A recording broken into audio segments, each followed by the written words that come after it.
Hey, how you doing today? Hope you're well. Hope you like my new top. It's got YouTube on it. See? I've been a bit busy this week doing various bits and pieces, potting up of various plants, and at the moment in the oven, and I can smell it. It smells absolutely divine. I got some garlic chicken cooking. Which hopefully all the garlic and the grated lemon that I put in with it is going to hopefully prevent a cold that I feel I got coming on. I've recently had a PCR test which came back negative, thank goodness, and I've just recorded my show for this Saturday morning on Moorlands Gold. Don't forget to listen to that between 7 and 10 in the morning, moorlandsgold.co.uk. Check that out and give me a listen. Plus, I've done various updates to my website at philengland.com. On there, you'll find some new offers in the offers section and lots of other bits on other pages, including I've updated my CV page. That can be found on philengland.com/CV. That's it for me for now. Take care and stay safe.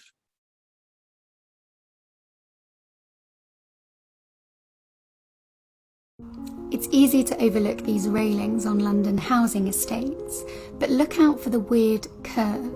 These are recycled World War II stretchers. Hundreds and thousands of ARP stretchers were made to carry wounded civilians during the Blitz. Have you ever seen them? What's the story about this weird street name in London? Well, I'll tell you. This is Farringdon Road, and what you can't see today is actually there's a river underneath here. It's one of London's lost rivers, but go to this corner and you can still see it. It was covered in the 18th century, but still flows today underground. The reason behind this strange street name is because the river blocked the way, so you had to turn around again. On Marchmont Street, look down to spot the saddest sculptures in London. Let me explain.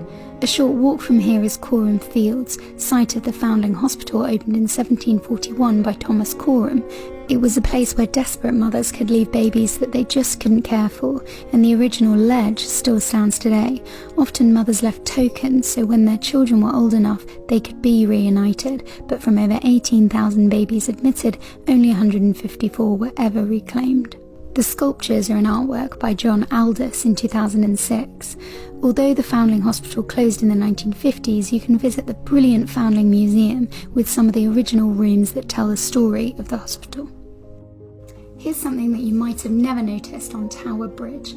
It's this chimney that's pretending to be a lamppost. It used to burn coal fires until the Clean Air Act in 1956 stopped that, and it was connected to a guard's room under the bridge. You've probably never noticed this sneaky bit of history right by the Tower of London.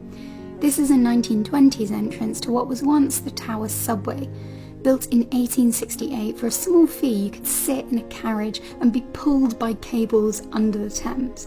But following faulty lifts and one fatal accident, it became a pedestrian tunnel. Then when Tower Bridge opened and that was free, it closed for good. So now the tunnels are just used for water mains and communication cables. You probably know that London was founded by the Romans about 2,000 years ago, and there's evidence all over the city, but one of the weirdest places to find it is in this car park, where there's a section of wall from around 200 AD. This is London Bridge today, built 1970s, kind of boring. But if you head to this church, St Magnus the Martyr, you can see what it used to look like in medieval London. Old London Bridge was finished in 1209 and lasted until the 1830s, but what's shown here is mid-1400s. The model was built in the 1980s by David Adget, who was a retired policeman. Here he is. This open space in Bethnal Green is hiding an incredible bit of history. This is Arnold's Circus, centre of the Boundary Estate built in the late 1890s. But it sits on top of the Old Nichols slum, one of the worst in Victorian London. Amazingly, it's actually the rubble of this demolished slum housing that created this raised area. And today it's open to everyone and is a popular film and TV location.